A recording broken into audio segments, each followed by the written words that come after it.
আসসালামু আলাইকুম। যারা এই মুহূর্তে আমার ভিডিওটি দেখছেন সবাইকে অনেক অনেক ধন্যবাদ এবং শুভেচ্ছা জানাচ্ছি।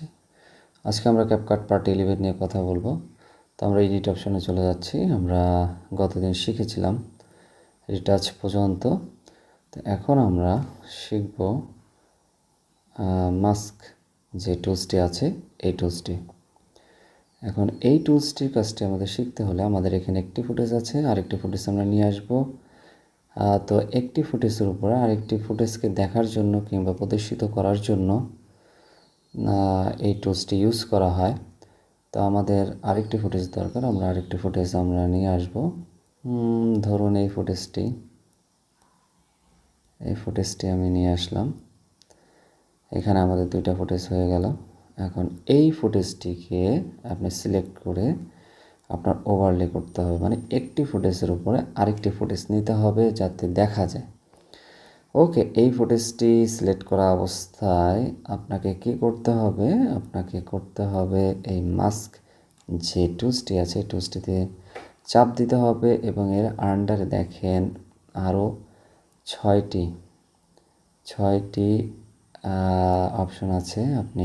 আপনি চেঞ্জ করতে পারবেন। যেমন স্প্লিটটা যদি আমি দিই, দেখেন এটাকে হাত দিয়ে ধরে কিংবা উপর নিচ করে আপনি কিন্তু দেখতে পারতেছেন। তো আপনি যদি একটু ব্লেন্ড মোডে নিতে চান তাহলে এই যে অ্যারো আছে এই অ্যারোতে চাপ দেবেন ব্লেন্ড মোডে গেলে। হ্যাঁ, এই দেখেন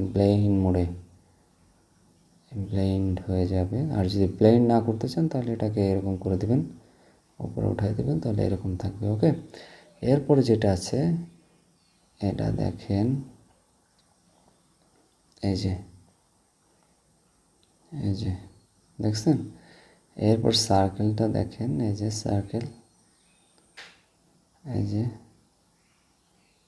ওকে, এরপর রেক্ট্যাঙ্গুলার দেখেন। এগুলোর বড় ছোট করতে পারবেন, আপনারা দেখবেন এগুলোকে বড় ছোট করতে পারবেন এইভাবে। হ্যাঁ, এরপর হার্ট শেপ আছে, এটাকে যদি আপনি প্লেন করতে চান তাহলে এভাবে প্লেন করতে পারবেন। ওকে, এরপরে স্টার, এই যে স্টার। ওকে, এখন বিষয় হচ্ছে এটাকে আপনারা অ্যানিমেশনও করতে পারেন। সেটার জন্য আপনাদের কী করতে হবে দেখেন। প্রথমে অ্যানিমেশন করার জন্য আমি একেবারে নিচে নিয়ে আসলাম। এটাকে কিন্তু আপনারা 2 আঙ্গুল দিয়ে ধরে একটু বাঁকা করতে পারেন, অ্যাঙ্গেল করতে পারেন। এই যে 2 আঙ্গুল দিয়ে চাপ দিয়ে ধরে আপনারা অ্যাঙ্গেল করবেন। ওকে, এখন আমি মনে করেন যে এটাকে অ্যানিমেশন করব। এর জন্য আমি ফার্স্টে চলে যাব, ফার্স্ট লেয়ারে এবং হচ্ছে ফ্রেমে। এবং আমি কি করব, এখান থেকে এই যে অ্যানিমেশনের যে সিম্বলটি আছে এটার মধ্যে আমি চাপ দিব। ওকে, এটার মধ্যে একটা ফ্রেম আমি তৈরি করলাম এবং লাস্টে না, আমি একটু সামনেই করব, মনে করেন এখানে কি করলাম, আবার মাস্কে চাপ দেওয়ার পরে আমি এইটাকে ধরে এখানে নিয়ে আসলাম। ওকে, এরপরে আমি দেখেন এখানে একটা লাল একটা ফ্রেম বসে গেছে অটোমেটিকলি, এই যে। ওকে, আচ্ছা, এরপরে আমার কাজ শেষ। আমি কি করব, এটাকে অন করব। আমি যদি অন করি তাহলে দেখেন, এই যে দেখেন কত সুন্দর অ্যানিমেশন হয়ে গেল। এভাবে আপনারা বাসায় ট্রাই করে দেখবেন, আশা করি পারবেন। যদি সমস্যা হয় আমাদেরকে জানাবেন, আমি তো আছি। আচ্ছা, এরপর আমি আনডু করে দিচ্ছি এগুলো। আমরা আরেকটি টুল শিখব এরপরে, একটু ওয়েট করতে হবে, অনেকগুলো কাজ করা হয়েছে তো এর জন্য রয়ে গেছে। আচ্ছা, আমি যদি এখান থেকে যদি ডিলিট করে দেই,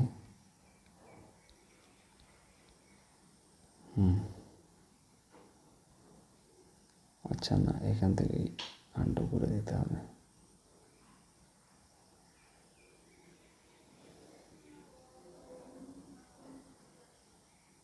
অনেক কাজ হয়েছে তো।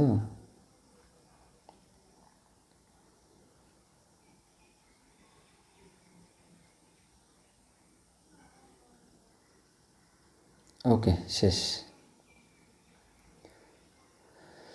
এরপরে কোন টুলসটা আছে? এরপরে আছে হচ্ছে আপনার ওভারলে কাজটা দেখলেন, একটা ফুটেজকে আরেকটা ফুটেজের উপরে নিচে করার জন্য এই ওভারলেটা কাজ করে। ওকে, এরপর রিপ্লেসমেন্ট যেটা আছে, রিপ্লেস, এই যে এটা হচ্ছে এই ফুটেজের রিপ্লেসে যদি আরেকটা ফুটেজকে আপনি ইউজ করতে চান, সেক্ষেত্রে এই টুলসটা আপনারা ইউজ করবেন। ওকে, স্টেবিলাইজার, এটা এটার কাজ হচ্ছে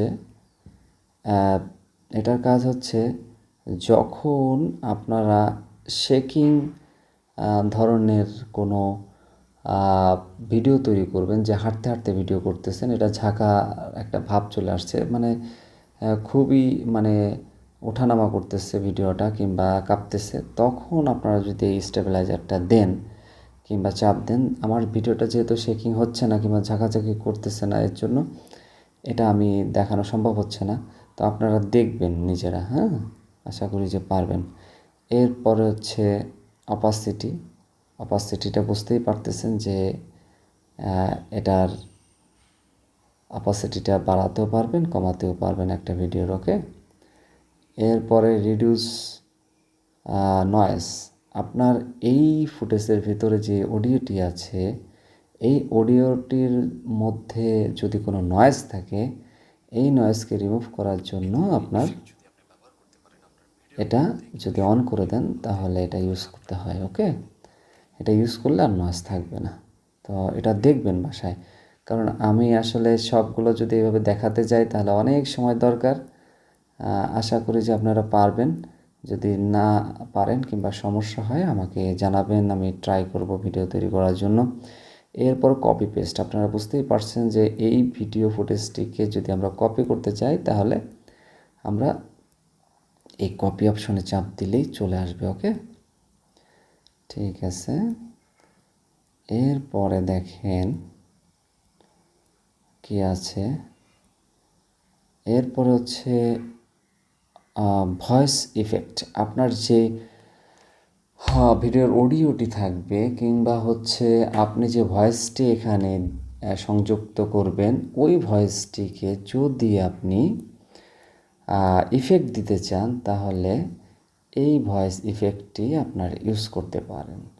এখানে আছে, আপনারা দিয়ে দিয়ে দেখবেন, হাই লো, ঠিক আছে, মাইক হক, ইকো, এই ধরনের ইফেক্টগুলো আপনারা চাপ দিয়ে দেখবেন আপনার ভিডিওর বা অডিওর মধ্যে ইফেক্টগুলো যখন অ্যাপ্লাই হবে তখন চেঞ্জ হবে, আপনারা দিয়ে দেখবেন। ওকে, ধন্যবাদ। আচ্ছা, এরপরে যেটা আছে সেটা হচ্ছে কপি। কপি, এই যে কপি আরেকটা হয়ে গেল, দেখেন কপি। ওকে, কপি হয়ে গেল, মানে ফুটেজটিকে আপনি কপি করবেন। ভিডিওটি একটু দীর্ঘ হয়ে যাচ্ছে, কিছু করার নাই, আমি এটা শেষ করতে চাচ্ছি আসলে। এরপরে কি আছে? এরপরে আছে হচ্ছে আপনার রিভার্স, মানে হচ্ছে আপনার একটা ভিডিওকে যদি আপনি সামনে থেকে পেছনে এবং পেছন থেকে সামনে আনতে চান তাহলে এটা ইউজ করতে হবে এই টুলসটা, রিভার্স, হ্যাঁ, এই টুলসটা। তো আমরা কি করব? আমরা করব হচ্ছে এটাকে চাপ দিব, আমাদের ভিডিওটি সিলেক্ট করার পরে রিভার্সে যদি আমরা চাপ দিই তাহলে দেখেন আমার ভিডিওটি রিভার্স হয়ে যাচ্ছে, মানে হচ্ছে মানে শেষ থেকে শুরু হবে আবার। এটা হচ্ছে যে এটার কাজ। যারা এখনও আমাদেরকে ফলো করেননি এমন ভিডিও পেতে কিংবা এই ধরনের টিউটোরিয়াল শিখতে অবশ্যই আমাদের কে ফলো করে রাখবেন, তাহলে আপডেট ভিডিওগুলো আপনারা সাথে সাথেই পাবেন এবং শিখতে পারবেন। তো আমাদের হ্যাঁ, এই রিভার্সিংটা শেষ হয়ে গেছে, দেখেন এখন এটা কিন্তু আমার পেছন থেকে সামনের দিকে যাচ্ছে। ওকে, এটা হচ্ছে বিষয়, আপনার বাসায় দেখবেন ভাই, হ্যাঁ, তাহলে আরও ভালো হবে। এরপরে যেটা আছে ফ্রেজ। এখন আপনি যে কোনো একটা ফুটেজের মাঝখান থেকে একটি ছবি আপনি নিতে চাচ্ছেন কিংবা ফ্রিজ করতে চাচ্ছেন, এই মোমেন্টটা মনে করেন। আমি এখানে চাপ দিলাম, এই যে এটা ফ্রিজ হয়ে গেল, দেখেন।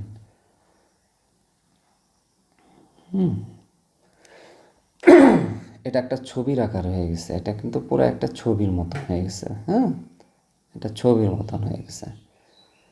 তো যাই হোক, আপনারা বুঝলেন। এরপরে কোনটা আছে? এরপরে আছে হচ্ছে